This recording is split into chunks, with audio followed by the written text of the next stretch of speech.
Hey everyone, I wanted to talk about the Smash book that I plan on doing in 2021. I've made mention of it in some other videos, but I haven't actually explained what it's all about and what I plan on doing. So I don't have much to show as far as the setup that I have, so I'll just quickly explain. If you're not familiar with what a Smash book is, there are a ton of videos and like blog posts and things like that explaining what it is.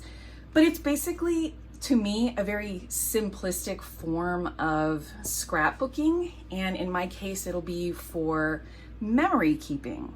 So what I like about it is that there doesn't tend to be a whole lot of structure or rules in place when you do a Smash book style memory keeper. And that's essentially what appealed the most to me. So I want to talk about my memory keeping journey because it is the bane of my existence. I cannot get it right. I have been trying since 2018, I think, to have some way to memory keep. And I normally write down what happened during the day in my everyday journal. But as far as photos and ephemera like ticket stubs and things like that go, I don't like putting those in my journal, and I've always wanted to have some sort of public way to share it, like something that I would keep on my shelf in my living room where anybody that came over would be able to pull it off and just see all of the special memories that my family and I have experienced. And my personal everyday journal is not for public consumption. So I really liked the idea of having a separate memory keeper, scrapbook kind of thing to handle all of that. So I think in 2018, I had this little black, like landscape type of notebook. It was just a plain notebook. And I didn't keep up with that. It was strictly for photos and it fell by the wayside. Then all of these are like my attempts. So for 2020, at the beginning of this year, of 2020, I decided to use a Hobonichi weeks instead. And I got approximately 1 week done in it. So that's got to be a record somewhere. And it fell by the wayside as well. And I thought perhaps it was just the format. I thought it would be less daunting to do it this way because all of the photos that I had taken for that week would be what I plastered across the weekly spread. And I don't know, it didn't pan out, obviously. So in July, I had been inspired by a whole bunch of people, but Robin at Talks from the Heart was also doing this, where she was using an A5 sized notebook and eventually the Hobonichi cousin. And I thought, I want to do that too. So I got myself a cousin, and I absolutely love the way that this turned out. I incorporated photos, but I also made it very artistic. I actually did not have a dedicated artistic space to play around in, so I really loved having this notebook to do that in. And I did it for a whole solid month, and then it ended up not working out, of course, which is why I'm trying something different.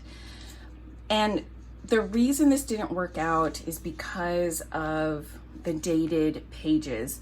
As soon as my daily life changed even a little bit, I found that this was incredibly hard to keep up with. And I still like the idea of having a memory keeper and something that isn't so personal that I'm comfortable sharing it, but I knew that I just couldn't do a daily requirement like this. So the first thing I thought of was that I just needed to have some kind of format that did not include dated pages. So naturally I thought that a plain notebook would be best.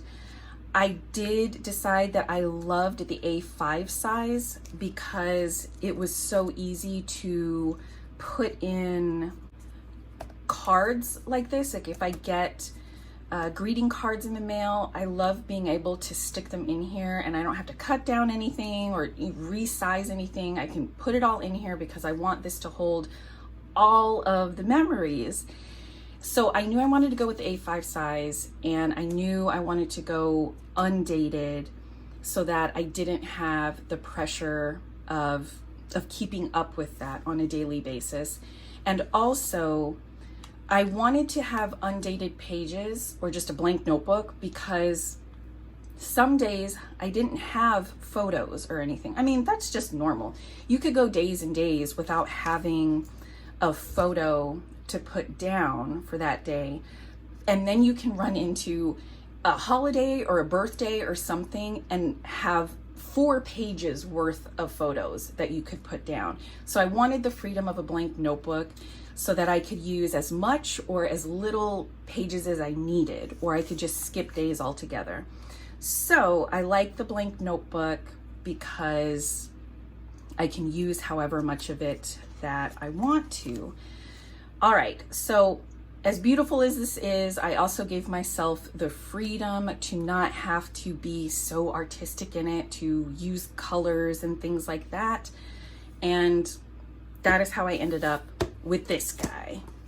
I have shown this in another video where I compared the Midori MD Codex journal and this, which is the Midori MD 1 day, 1 page diary in the A5 size. I have only ever had this in the A6, which I used in 2019, and I loved it. I love this brand so much. I could just, gas on and on about this, but I got the A5 size, and I was really happy to remember that the only dated part of this is the monthly section that's at the front. And then the remainder of this are daily pages, but they're not dated, which is exactly what I was looking for. They have some lines here and some times for the hours of the day, but that's basically it. And I decided I'm okay with that. It's not such a bold layout. It kind of blends in and it's pretty lightly colored. So I figured I could paste everything I needed to paste on here, use as many pages as I needed to, and then I wouldn't have any pressure if I didn't have anything to stick on for any particular days. So I'm going to go into this basically putting down whatever photos, whatever ephemera that I end up getting on a day, and then maybe labeling it with the date next to the photo. And that's my starting point. And then if I want to embellish, I can. If I don't, I won't.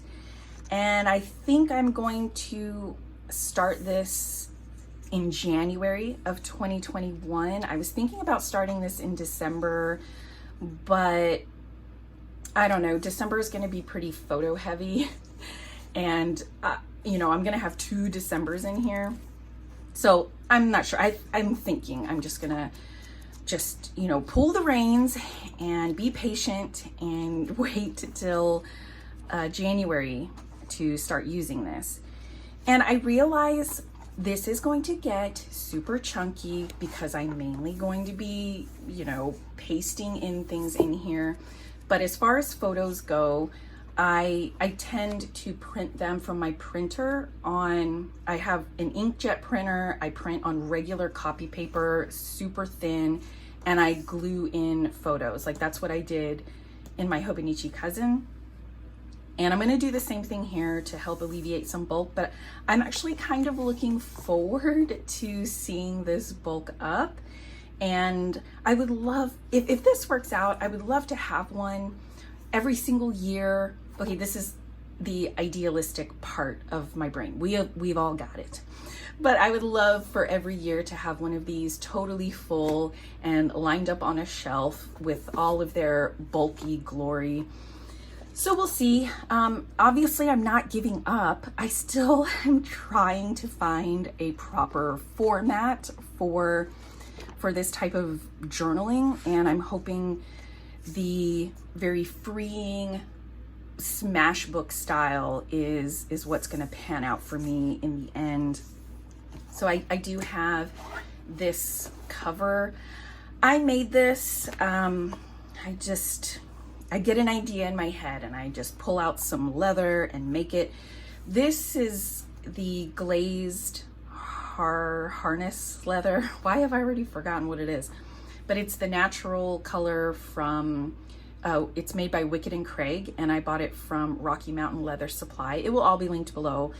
But this is basically Chic Sparrow's buttered rum, and I bought like a half a hide, I think. But anyway, this one did not have a lot of fat rolls and striations and speckling and any kind of character to it. So I thought I would do a double stitching on the edge, and just to bring a little something to the cover. And oh my gosh, I hated doing this, and my work is a little bit sloppier than I would have liked, but it takes 1 whole hour, because I had to time myself this time. It takes 1 whole hour to do 1 row of stitching around here, because I stitch by hand. And I decided to do 2 rows, which was so dumb, but the inner row of stitching, it doesn't serve any purpose. It's purely decorative. So I stitched that on, and then I put the pockets on, and the outer stitching is the one that is actually useful and keeps down the pockets in here.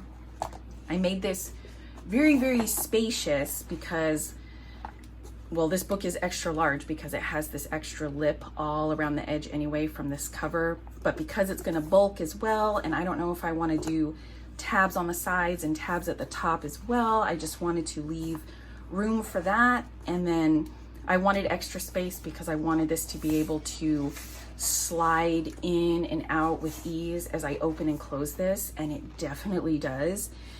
I was pretty worried at first that so many holes so close together would make this like fall apart. I thought maybe it would act like a perforation where I could just like pull it here and have the whole thing pull away. But I don't know, the integrity seems to be good, so I think I mean, time will tell. I plan on using this for the whole year, like fingers crossed that this actually works out, and we'll see how it goes. But that is my setup. I told you it was pretty basic. It's literally a notebook in a cover, and I will decorate this throughout the year. We'll see how it grows. We'll see how my pages look. I would love to do like flip throughs of this and show you how it progresses. And once I get a full month in here, I'll do like a full month flip through and touch base with you guys and let you know if it's working out any better than any of my previous tries. But it's always exciting at this point to have a new setup to get to start working in. Let me know if you have experience with a smash book and how you approach it, how you do it. And thank you so much for watching. I'll see you guys again very soon. Bye.